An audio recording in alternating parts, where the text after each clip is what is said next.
Hello दोस्तों, आप सभी का मेरे YouTube चैनल टॉस क्लासेस में स्वागत है। प्यारे बंधु, मैं सिंपल इंटरेस्ट आप लोग को पढ़ा रहा हूं और आज का जितना भी क्वेश्चन है जो आप विद्यार्थी के द्वारा पूछा गया है, जो क्वेश्चन को मैं सॉल्व कर दूं। और आज मेरा अपने तरीके से मेरा सिंपल इंटरेस्ट जो है खत्म हो गया है। तो आज जितना भी क्वेश्चंस हैं जो विद्यार्थी हमसे पूछे हैं उनके हम कंप्लीट कर दूं और कल से आप लोग को अनुपात जो बचा हुआ वो भी क्लियर करेंगे और उसके बाद हम लोग साझेदारी पढ़ेंगे कल से, यानी पार्टनरशिप आप लोग को शुरुआत होगा कल। तो हम लोग आज बातें करते जो बचा हुआ जो क्वेश्चन पूछ दिया गया है वो उसको मैं क्लियर कर दूं, जो बच्चा का डाउट है उसको आज क्लियर कर देते हैं। और ए वाला जो क्वेश्चन उस दिन का है, जो पहले वाले वीडियो में मैंने बताया था कि क्वेश्चन एक गलत हो गया है, गलत लिखा गया है, वो क्वेश्चन ए था ओरिजिनल में। ठीक, तो आप वहां पर क्लियर कर देते हैं। देखो आप लोग कह रहा है कि अक्षर ने 475 किलो चावल जो है ना 63 रुपए प्रति किलोग्राम की दर से खरीदा। यदि वह 80% चावल 10% के लाभ पर बेचता और बचे हुए चावल को 10% हानि पर बेचता तो उसे लाभ या हानि कितना परसेंट होगा।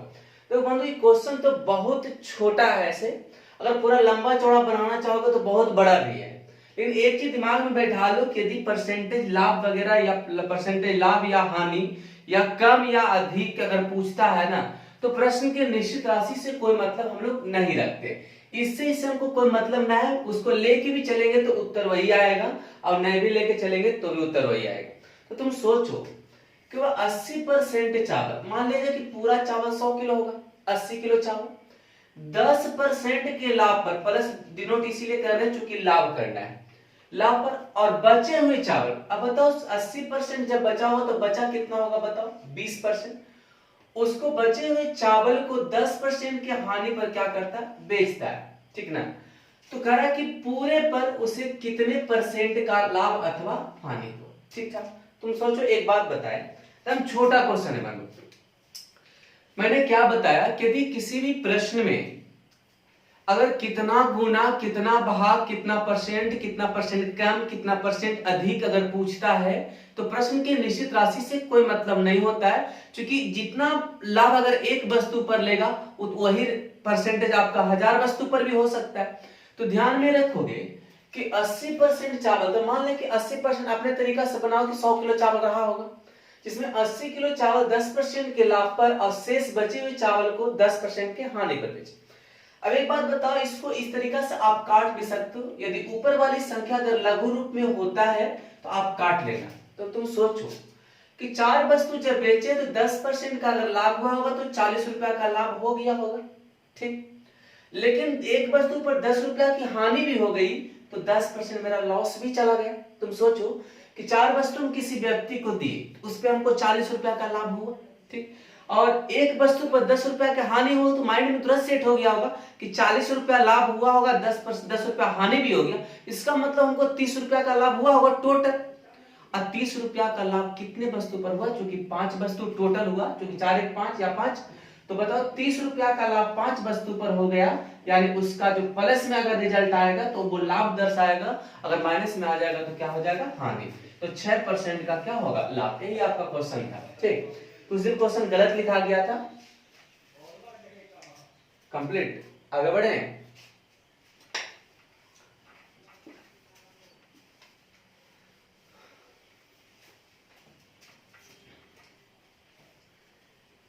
देखो अभी तक एक क्वेश्चन हम आप लोग को नहीं बता, बहुत शानदार क्वेश्चन है। देखो कह कि रामू एक बैंक में, पहले तो मैं स्थिर से सोचा, पूरा विस्तार से बताता हूं सिंपल से।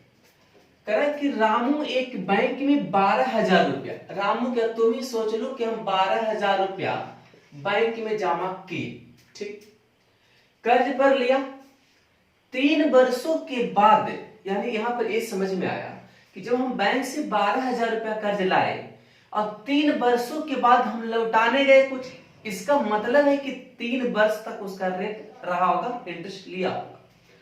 तो 12,000 रुपया 3 वर्ष के लिए कुछ दर पर लिया होगा। अब किया क्या, 3 वर्षों के बाद उसने मूलधन में से 6500 रुपया बैंक में जमा कर दिया। तुम अपना माइंड से सोचो कि 1200 रुपया हम लाए थे। ठीक, 3 वर्ष जब हम पैसा 12,000 रुपया रखे तो 12,000 पर तो 3 वर्ष को इंटरेस्ट लेगा वो बैंक वाले। तो हमको क्या हुआ कि पूरा पैसा नहीं हुआ और कितना लौटाने गया, 6500 रुपया लौटा दिया। अब एक बात बताओ, 12,000 रुपया हम कर्जा लिए, 6500 रुपया लौटाने गए, तो अभी भी हमको बाकी रह गया। तो तुम थोड़ा सा इधर कर देते, ऐसे करने की जरूरत नहीं था। 12,000 रुपया टोटल था जिसमें 6500 रुपया जमा कर दिया। इसका मतलब है कि अभी भी उधार रह गया किसके पास, बैंक के पास। कितना, 5500 रुपया। तो 5500 रुपया पर लिख देते हैं, देख लेना बढ़िया से। 12,000 रुपया टोटल था, 3 वर्ष तक कुछ रेट पर लिया हुआ, तो ब्याज बराबर मूलधन गुना समय गुना दर बटा 100 होता है। ठीक, अब 3 वर्षों के बाद जब हम बैंक गए तो 6500 रुपया उसको लौटा दिए। तो हाँ, जो बैंक का जो स्टाफ है वो बोलेगा कि देखो भाई, तुम्हारा तो ब्याज भी पूरा नहीं हुआ, तुम्हारा मूलधन ही अभी नहीं पूरा, वो ब्याज भी नहीं ले रहे हैं। तो आदमी जो 12,000 रुपया लाया था, कहा देखो बाबू हमको 6500 रुपया है, ले लो। तो 6500 रुपया जब उसको लौटाने गया होगा तो बैंक वाला कहा होगा कि देखो भाई अभी मूलधन 5500 रुपया और है। इसका मतलब आगे वाले समय में वो 5500 पर रेट लेगा, ब्याज लेगा वो। तो अब बताओ क्या कहा कि 6500 रुपया बैंक में जमा करवा दिया, उसके 2 वर्षों के बाद, यानी कहने का मतलब कि 2 साल तक 55 रेट पे रखा, उसके बाद कितना रुपया दिया, 9260 रुपया बैंक को जमा कर अपना खाता बंद करवा दिए। तुम सोचने वाली बात ये आया कि जब हमको 5500 रुपया तो मूलधन में था, लेकिन जिस समय हम 2 वर्षों के बाद जब लौटाने गए तो उसको कितना रुपया दिए हम, 9260 रुपया। तो आदमी भी ये सोच रहा होगा, मैनेजर भी सोच रहा होगा, जहां का स्टाफ होगा, कि उसके पास तो 5500 रुपया, तो 9260 रुपया को कर्जा देके अगर वसूल दिया है, इसका मतलब है कि 5500 के अलावा जितना भी पैसा होगा वो इंटरेस्ट के रूप में लिया होगा। के साल में, 5 साल में, 3 इसका 2 इसका। तो तुम सोचो कि 9260 रुपया उसको हम जब पुराए और हमको कितना हो गया, 5500 रुपया मात्र उधारे रह गया था, तो कितना हो जाएगा बताओ, 3760 रुपए उसको ब्याज में दिया होगा, यानी कुल ब्याज उसको कितना पड़ गया होगा, 3760 रुपए। तुम फिर से सोच लेना, क्वेश्चन जो पूछा है बहुत अच्छा पूछा था, और मैं से भी इसको बताते तो सुन लो। 12,000 रुपया हम कर्ज लाए, 12,000 रुपया पर कर्ज पे हमको रेट इंटरेस्ट लेके हम लाए थे घर पे। जब 3 साल बीता तो लगा कि हम उसको कुछ पैसा दे देना चाहिए, तो 6500 रुपया देने गए। तो वहां का जो स्टाफ जो था कहा कि देखो 6500 रुपया तुम जमा तो कर रहे हो, लेकिन तुम हमका जो मूलधन जो 12,000 लिया था उसमें 6500 रुपया उसको दे दिया। तो उस आदमी को वो वहां का स्टाफ बताया कि देखो भाई 5500 रुपया तुमको अभी भी कर्ज रह गया। तो 12,000 रुपया 3 वर्ष के बाद तो कुछ ब्याज ले लेगा वो पहले, अब 6500 जो लौटाया होगा तो वहां के बाद 5500 रुपया उसका मूलधन रह गया होगा, और 2 वर्षों के बाद, उसके 2 वर्षों के बाद पूरा 9260 रुपया देकर वह खाता बंद करवा दिया। इसका मतलब ये हुआ कि 5500 के अलावा जितना भी पैसा दिया होगा वो इंटरेस्ट के रूप में रखा, जो ब्याज हुआ। तो ब्याज बराबर मूलधन गुना समय गुना दर बटा 100 कर दिया, इतना हो गया। अब काट छाट कर लो, हो जाएगा, देखो कैंसिल हो गया। तो कितना होगा, 360 आर प्लस में 55 दूना कितना, 110 आर बराबर 3760। अब यहां पर करो कितना हो जाएगा बताओ, 470 आर बराबर 3760, यानी आर बराबर कितना हो जाएगा, 8%। 8 बार में तो कटेगा बंधु, 8 7 56, 8 4 32, 5 37, यानी उसका रेट कितना था, 8% रेट था। समझ रहे बात को?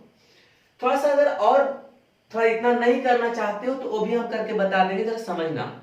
ऐसे बहुत अच्छा से समझा दिया, आप लोग समझ गया होगा कि कैसे कैसे हम लोग माइंड में देखो कैलकुलेटिंग करो कि जो हम लोग को दैनिक जीवन में चल रहा है, ठीक वो इस तरह से बना। अगला जैसे मान लो, इसको छोड़ दो कि रामू एक बैंक में 12,000 रुपया लिया और 3 वर्षों के बाद, तो तुम सोचना कि 12,000 रुपया 3 वर्षों तक, यानी कितना हो गया, 36,000 हो गया होगा। सोचने वाली बात। और उसके बाद 6500 रुपया जब उसको जमा कर दिया 12,000 में, तो 5500 बच गया हो। तो 5500 रुपया जो है ना 2 वर्षों के बाद कितना हो जाएगा, 11,000 रुपया। और 9260 रुपया उसको जमा करके खाता बंद करवा दिया, तो हमको तो 5500 रुपया मूलधन था, तो बाकी तो रेट गया होगा। तो कितना बताओ, तो 3760 रुपया का इंटरेस्ट मिला पूरे 47,000 के मूलधन पर। समझ रहे हो? अब गुना में रेट पूछ रहा, गुना में क्या करोगे, 100। अब इस तरीका से भी आप बना सकते हो, यानी कितना आ गया, सेकंड मेथड बताया, ये फर्स्ट मेथड बताया, दोनों समझ में आ गया होगा। आगे बढ़ते हैं।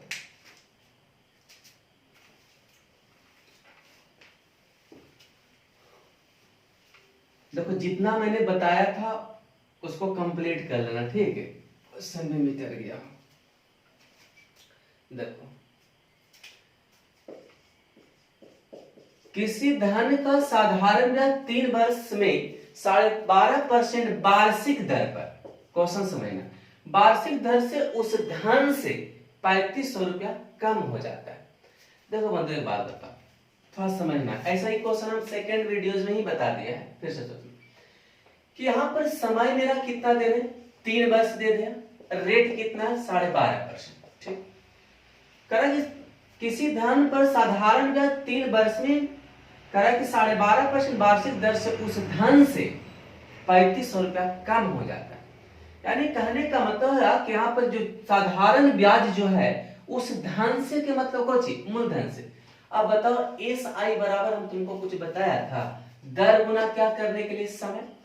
तो आप इस तरीका से भी कर सकते हो, तो कितना हो जाएगा 37.5 रुपया का क्या होगा, ब्याज होगा। ये 3500 रुपया कम किससे बात कर रहा है, उस वार्षिक ब्याज की दर से और उस धन से, यानी धन और ब्याज के बीच का अंतर दिया है कितना, 3500। तो बताओ तुम्हारा मूलधन कितना होता है, 100 होता है, हमारा ब्याज कितना है 37.5। इकरा कि 3500 रुपया का जो डिफरेंस है ना, वो किसके किसके बीच में, मूलधन और ब्याज के बीच का अंतर है। तो 100 में से 37.5 घटा देंगे, साढ़े कितना हो जाएगा 62, और राशि कितनी है तो गुना में क्या करोगे 100। देखो बंधु एक बात बता, दशमलव हटा, 125 25 625, 125 80 1000, 7 25 35, यानी 8 7 5600 रुपया क्या होगा, मूलधन उसका होगा। ध्यान में यही ध्यान देना कि 3500 रुपया कम किससे हो जाता है, तो साधारण ब्याज की दर से, यानी साधारण ब्याज उस धन से मतलब मूलधन से, काम खत्म हो गया, यही तो था। एक क्वेश्चन में सेकंड वाले वीडियो में कंप्लीट किया था, आप लोग थोड़ा भीन था, इसी कारण छोड़ दिया आप लोग, फ्रैक्शन में था और कोई बात ना था, थोड़ा सा मेहनत करते तो बन जाता। देखो चौथा नंबर क्वेश्चन, चौथा नंबर जो क्वेश्चन है मतलब नंबर सिस्टम में पढ़ना है, इसे घातांक करने में पढ़ना है, ऐसे पूछ दिया तो बता देते हैं। अगर इस पैटर्न का क्वेश्चन है a+1 by root a plus में a बटा a प्लस में रूट a प्लस में रूट a माइनस a, अगर ऐसा है इसका मतलब क्या हुआ कि एक बार रूट a फिर a प्लस माइनस 3-4 स्टेप रहना चाहिए।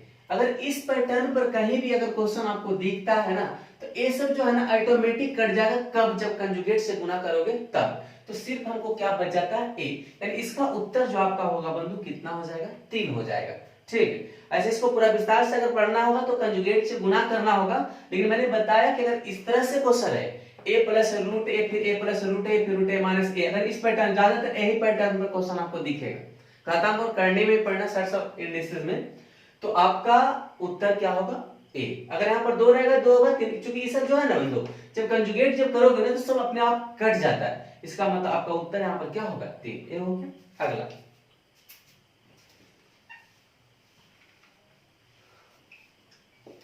देखो बंधु, ये जो क्वेश्चन जो 5वां नंबर जो आप लोग पूछे हो ना, तो वो आप लोग समझ जाते हो, डायरेक्ट बना देता है इसको। करा कि अरुण ने 4% ठीक वार्षिक दर के लिए आपका किसी धनराशि पर, रेट होगा, मूलधन मान लो कुछ होगा, पी मान लेते हैं, साधारण ब्याज से एक निश्चित दर पर निवेश किया, ठीक है ना, 4 वर्ष मतलब टाइम दिया हुआ है, ठीक, कितना है 4, एक निश्चित रेट है, दोनों ध्यान दो। यदि उसी राशि का 6%, यानी राशि वही है, समय आपका 6 ईयर है, ठीक ना, और करा कि उसी राशि का 6 वर्ष के लिए निवेश किया होता तो उसके द्वारा अर्जित ब्याज की राशि पहले वाले ब्याज की राशि से 50% क्या होता, अधिक होता। एक बात तो यहाँ पर तय है कि ब्याज बराबर होता कौन सी, मूलधन गुना समय गुना दर बटा 100, ठीक। यहाँ पर मूलधन गुना समय गुना दर बटा 100 है भी ठीक, एक क्या निकला ब्याज, लेकिन पहले वाली रहा यहाँ पर देखना कि उसके कारण अर्जित ब्याज की राशि पहले वाले ब्याज की राशि से 50% क्या है अधिक, तो 50/100 करेंगे, ठीक। लेकिन यहाँ पर ज्ञात इसीलिए नहीं होगा कि ना तो यहाँ पर मूलधन मालूम है और ना ही तो आपका इसका क्या होगा, दर हो मालूम है। यानी आपको यहाँ पर कहना यही होगा कि सर अगर रेट अगर निकालना होगा यानी दर निकालना होगा तो प्रश्न में मूलधन का होना आवश्यक है, अतः इसको कह सकते हैं हम लोग बी कैन नॉट डिटरमाइंड, इसको कहें आंकड़े अधूरे हैं, हम लोग ज्ञात नहीं कर सकते। तो क्यों नहीं कर सकते, तो सीधा वहां पर जवाब देना है कि राशि में मूलधन मौजूद नहीं है। ठीक, तो आज का क्लास जो आपका था, जितना बच्चा लोग पूछा था, जो डाउट था, अच्छा लगा हमको कि कुछ कुछ जो बच्चे हैं गंभीर रूप से पढ़ रहे हैं और कुछ कुछ जो है देख लेंगे पढ़ लेंगे, जो सोच रहे होंगे ना, और कब इसका एग्जाम हो जाएगा ऐसा कोई पता नहीं, दिमाग ये नहीं लगाना है कि अभी तो कोरोना वाला बात है तो कभी होगा नहीं 2021-22 में, ऐसा कोई बात नहीं बंधु। ठीक, कब होगा इसलिए दिमाग में ये सब कभी रखना ही होगा ना, क्योंकि आपको प्रिपरेशन पहले कर लेना होगा, आप प्रिपेयर भी हो जाना पहले होगा, क्योंकि हमको खाली वहां पर इलेक्शन में वोट देने का जरूरत पड़े, यानी कि जब वैकेंसी आवे तो हम लोग एग्जाम दे, तैयारी आपको पहले कंप्लीट हो जानी चाहिए। तो मैंने अपने तरीके से एसआई खत्म कर दिया, साधारण ब्याज खत्म कर दिया, और जितना मैंने मेहनत अगर बच्चा जो कर रहा होगा, जो भी बुक से बना रहा होगा, तो उसको अगर थोड़ा सा एक बार नहीं समझे, बार बार वीडियो उसको देखो, समझ में आ जाएगा उसको। और मेरे प्यारे बच्चे, मैं आप लोग को शायद अगर कल अनुपात पढ़ाए नहीं उसके बाद तो पढ़ाए, नहीं तो आप लोग को साझा बिल्कुल शुरू करेंगे कल से। ठीक है, तो आप लोग धन्यवाद आप लोग के लिए।